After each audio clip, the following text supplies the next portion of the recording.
اعوذ باللہ من الشیطان الرجیم، بسم اللہ الرحمن الرحیم۔ سنو آواز آفیشیل کے تمام ناظرین کو میری طرف سے السلام علیکم۔ ناظرین کرام، رشتہ چاہے دور کا ہو یا قریب کا، اہمیت احساس کی ہوتی ہے۔ اگر احساس نہیں تو بھائی کے رشتے کی بھی کوئی اہمیت نہیں۔ اگر احساس زندہ ہے تو اجنبی کے لیے بھی جان وار دی جاتی ہے۔ تمام ناظرینوں کے لیے آج احساس کے متعلق ایک چھوٹی سی ویڈیو لے کر آیا ہوں۔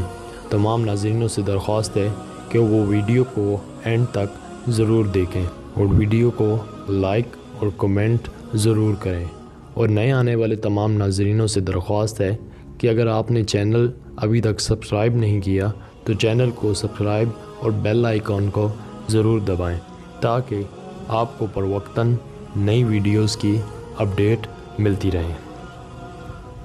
وہ بہت خوبصورت خواب دیکھ رہی تھی کہ اچانک اس کی کمر پر ایک زوردار لات پڑی اور چینک کر اٹھ بیٹھی۔ چچی کی آواز اس کے کانوں میں گونجی، اٹھ کم بخت، ابھی تک سو رہی ہے؟ فوزیہ کو کالج بھی جانا ہے، چل اٹھ، ناشتہ تیار کر کے میز پر لگا۔ بیچاری سعدیہ اپنی کمر کو پکڑتے ہوئے اٹھی اور روتی ہوئی باورچی خانے کی جانب چل پڑی۔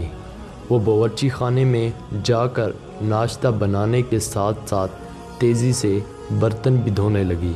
اب تک اس خوبصورت خواب کا منظر اس کے ذہن میں گھوم رہا تھا کہ اچانک اس کے ہاتھ سے شیشے کا گلاس گرا اور ٹوٹ گیا۔ گرنے کی آواز سن کر اس کی چچی آگ بگولا ہو کر وہاں پہنچی اور تھپڑ مارنے کے ساتھ ساتھ برا بھلا کہتی رہی۔ وہ بہت چھوٹی تھی جب اس کے والدین ایک حادثے کا شکار ہو کر انتقال کر گئے، تو اس کے چچا اور چچی اسے اپنے گھر لے آئے اور بہت پیار سے رکھا۔ تب ان کی کوئی اولاد نہیں تھی۔ پھر جب ان کے ہاں ایک بیٹی پیدا ہوئی تو چچی نے اس پر ظلم کرنا شروع کر دیے۔ وہ اپنی چچی کی مار پیٹ سے تنگ آ گئی تھی۔ ایک دن معمول کے مطابق چچی اسے باتیں سنا کر باہر گئی ہی تھی کہ اچانک ایک دردناک چیخ سنائی دی۔ سعیدہ سارے کام چھوڑ کر باہر آئی تو چچی کو زمین پر گرا ہوا دیکھا۔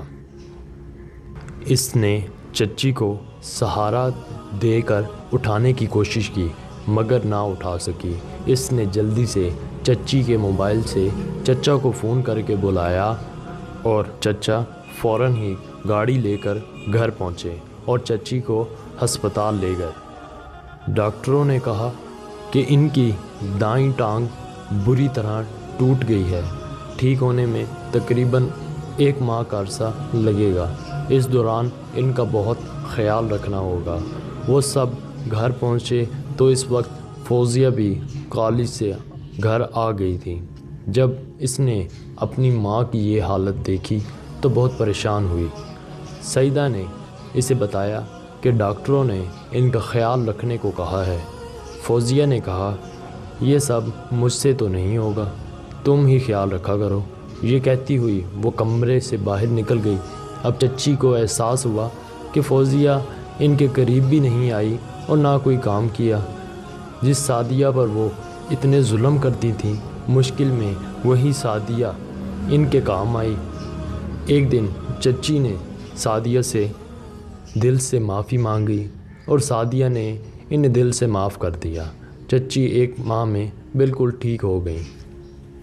چچی اب سعیدہ سے بہت پیار کرنے لگیں اور سارے کام مل کر کرنے لگیں، بلکہ اب انہوں نے سعیدہ کی پڑھائی دوبارہ شروع کروا دی۔ ناظرین کرام، یہ ہوتا ہے احساس۔ وہ سمجھ نہ پائیں گے جو ہم تحریر کرتے ہیں، ہم احساس لکھتے ہیں، وہ الفاظ پڑھتے ہیں۔ اللہ پاک آپ کو ہمیشہ اپنے حفظ و امان میں رکھیں، آمین۔ دعاؤں میں یاد رکھیں۔ انشاءاللہ ملتے ہیں اگلی ویڈیو کے ساتھ۔